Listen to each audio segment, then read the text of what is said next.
Okay, everyone, so the purpose of this video is to exemplify what this prospectus assignment is going to look like at the end by the time you're ready to turn it in. Now, I do recommend that you proceed going page by page through the week 11 and the week 12 module, as each of the lecture pages and the pre-writes or practice quizzes help you develop the skills you need for the assignment. But let's take a big picture approach. Let's open up the prompt. You'll notice in the description of the prompt a couple of things. The point value is at the top, the deadline is at the top, and the overall description. The prospectus is not your typical paper. Okay, in fact, it's not really a paper at all. It's more like a plan for how you are going to research, complete the research for the SA2 research paper on a specific current and phenomenal food problem. So there are three parts to it: the informal outline, the interview questions, if you choose that option, or you can include your survey questions and their Likert scale responses. I will have examples of both of those in this video. And then finally, you'll have a works cited. That works cited will have two sources, and one of those sources will be annotated. The source that you will annotate is from Food Matters. All right, so let's see, what does this thing look like? All right, the first thing I'm going to show you is an example of a prospectus that the student the hypothetical student would have included an interview and the slant option for evaluation. You'll know more about that as you make your way through the week 12 materials. All right, so let's start with the informal outline.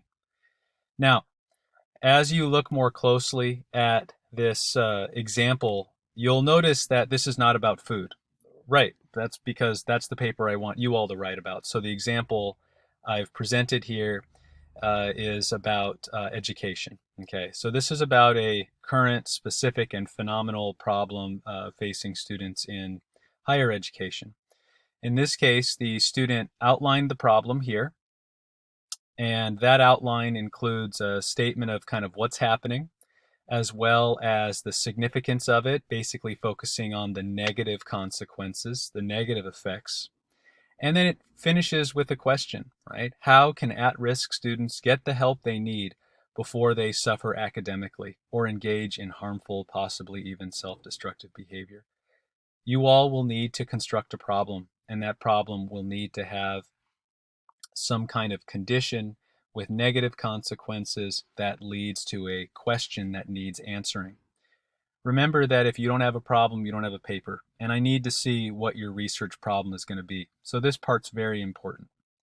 Below that, you'll see the claim of policy has been included. The claim of policy in this case says student health services at colleges across the country must develop and implement early screening strategies, and so on. Okay, you can read the rest of it yourselves, but I do want to emphasize that claims of policy are about action. Okay, so basically this claim of policy is a proposed solution to the problem that you've just set up. After you have your claim of policy, you will then provide 7 supporting claims. Okay, so remember that these claims here that support your thesis, your claim of policy, these are going to be your topic sentences in the future. Okay, so do your best to craft these claims. Make sure that they are debatable and significant. And as you study this outline more closely, you'll notice that the claims move from claims of fact that identify what is happening, like this one here. Each year, thousands of students deal with depression in colleges across the country. Claims of fact also help us understand causes and effects. You'll notice the transition to claims of value. Remember, when you take a look at the models of argument slide, the different kinds of claims of fact, value, and policy are all reviewed. Claims of value involve judgment. And near the end of your outline, you'll notice right about here. It doesn't have to be claim number 6, but it should be in this range of claim 5 or 6. You're going to restate your claim of policy. Remember that claims of policy have built into them claims of value and claims of fact, okay? And they kind of gradually move toward that claim of policy. Now, the final claim is probably going to be a kind of cost-benefit analysis of why your claim of policy is the best one, okay? We are going to continue to revise these supporting claims. This is very early in the research process, but you need to have a plan. And that plan begins with a set of claims, okay? Notice there's no evidence here. You do not need to provide evidence at this point.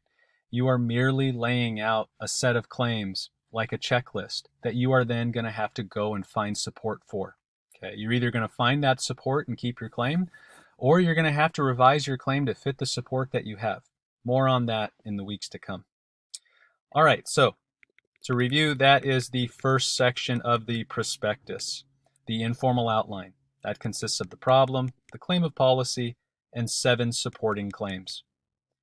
After that comes the interview question portion, or as you'll see in the other example, the survey question portion. You are going to have to interview someone.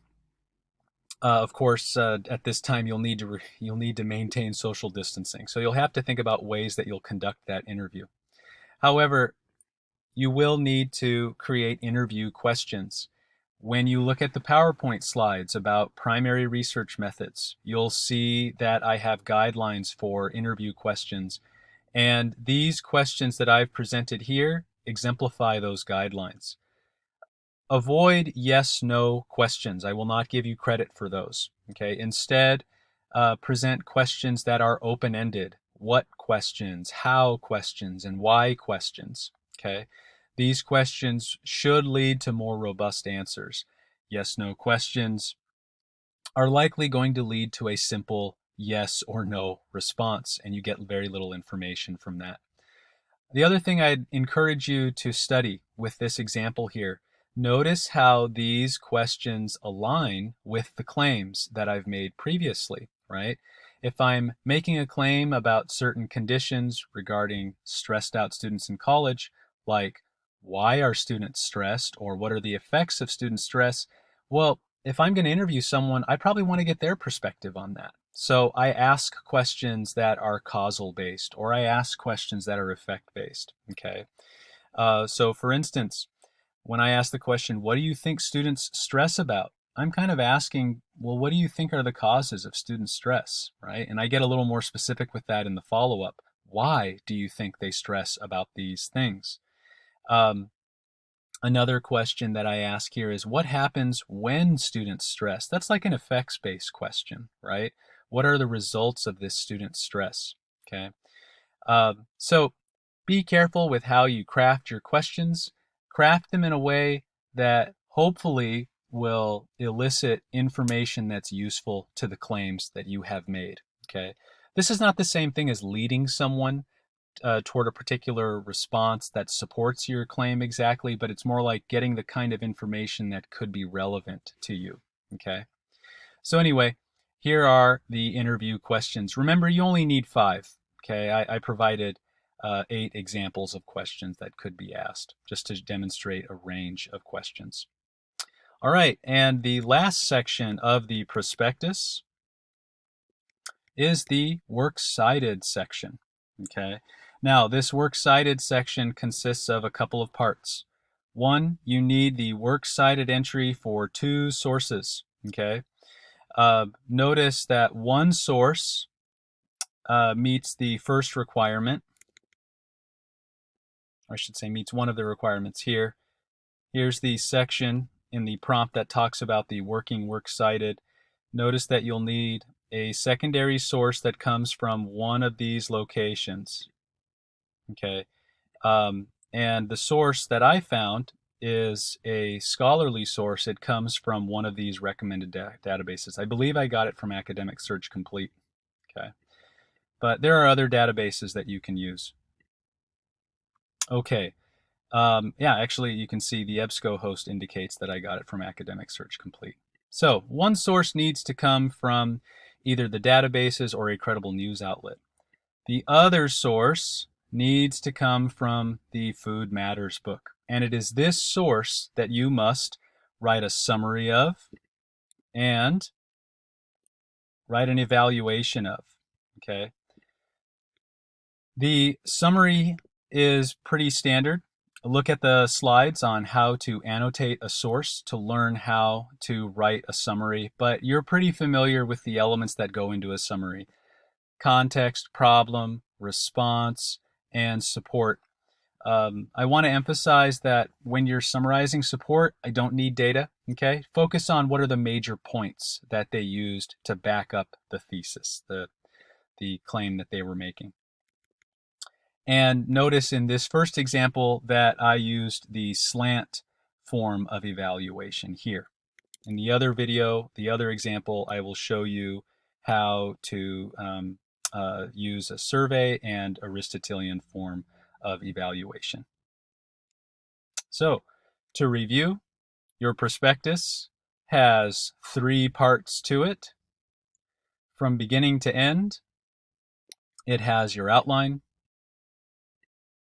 That's followed on a separate page by interview questions, which is then followed by a working works cited page that consists of 2 sources.